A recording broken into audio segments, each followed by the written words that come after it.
Hey all, Ron here from Military Images Magazine with a new episode of Life on the Civil War Research Trail. You know, time has the unique ability to reduce notable historical figures to one dimensional actors on the world stage. Take, for example, the man pictured here, George Gordon Meade, the West Point educated commander of the Union Army of the Potomac. He won the Battle of Gettysburg just days after taking the helm of the army in the wake of the resignation of Fighting Joe Hooker. Yet Meade is largely remembered for the perception that he failed to vigorously pursue Confederate General Robert E. Lee's Army of Northern Virginia after the Battle of Gettysburg, and also for his unpredictable and withering flashes of the hot temper that demoralized his aides and others. But beneath the hard exterior of the man, nicknamed the Old Snapping Turtle, is a humble and moral man. I want to share two accounts that illustrate his essential goodness, that underlying goodness. The first comes from his superior officer, Lieutenant General Ulysses S. Grant. Grant shared this anecdote about Meade in his memoirs. The incident to which he refers took place after Grant received a promotion to Lieutenant General and overall command of U.S. forces in March of 1864. Here's what Grant wrote. Quote, "It has been my intention before this to remain in the West, even if I was made Lieutenant General. But when I got to Washington and saw the situation, it was plain that here was the point for the commanding general to be. No one else could probably resist the pressure that would be brought to bear upon him to desist from his own plans and pursue others.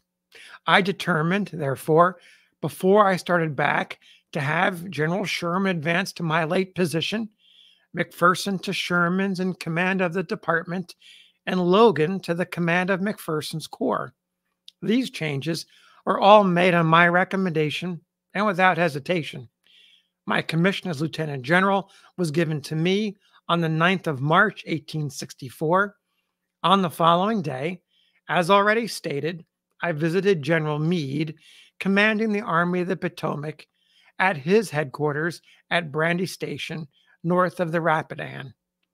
I had known General Meade slightly in the Mexican War, but had not met him since until this visit. I was a stranger to most of the Army of the Potomac, I might say to all except the officers of the regular army who had served in the Mexican War. There had been some changes ordered in the organization of that army before my promotion. One was the consolidation of 5 corps into 3, thus throwing some officers of rank out of important commands. Meade, evidently, thought that I might want to make still one more change, not yet ordered. He said to me that I might want an officer who had served with me in the West, mentioning Sherman specially to take his place. If so, he begged me not to hesitate about making the change. He urged that the work before us was of such vast importance to the whole nation that the feeling or wishes of no one person should stand in the way of selecting the right men for all positions. For himself, he would serve to the best of his ability wherever placed. I assured him that I had no thought of substituting anyone for him. As to Sherman, he could not be spared from the West. This incident gave me even a more favorable opinion of Meade than did his great victory at Gettysburg the July before. It is men who wait to be selected, and not those who seek, from whom we may always expect the most efficient service. So that's Grant talking about Meade. The second account I want to share is from Meade himself. In February 1864, just a month before Grant received overall command, Meade visited his hometown of Philadelphia, Pennsylvania, to see his family. There he received a hero's welcome.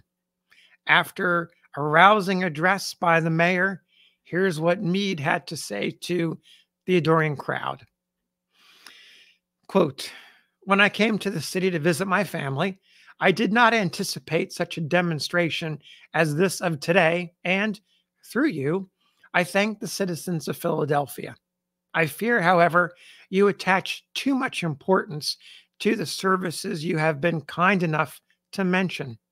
With the divine assistance, it is to the officers, and particularly to the heroic valor of the private soldiers, we owe the victory at Gettysburg. Cheers from the crowd. Had it not been for the spirit of determination in every private soldier when the army left Frederick, Maryland, that he would leave his bones upon the field or drive back the invader, no ability of mine would have sufficed to win the Battle of Gettysburg. And therefore, on this occasion, I desired to give the private soldiers this public acknowledgement. More cheers from the crowd. Before that battle, I felt the deepest concern as I knew what would be the result of a failure.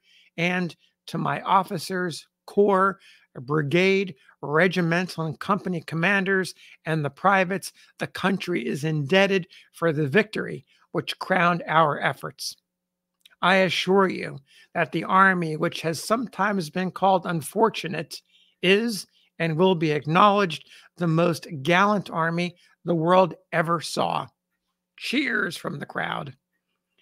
As a statistic, it may not be uninteresting to know that since March 1861, when that army left its lines in front of Washington, not less than 100,000 men have been killed and wounded. Such a record proved the valor of the troops. That army is inspired with the spirit of devotion to its country, and when the season for active work arrives, it shall be my pleasure to again lead that army with the knowledge that its services are appreciated at home, and I shall be inspired by the thought that my fellow citizens are interested in my welfare and will appreciate whatever is done. Allow me again to thank you.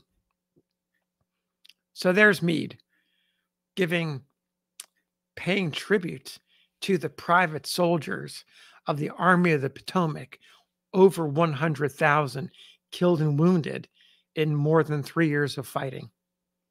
I think Meade, like Grant, were both humble men. They were moral men filled with goodness. And it's no surprise that they got along.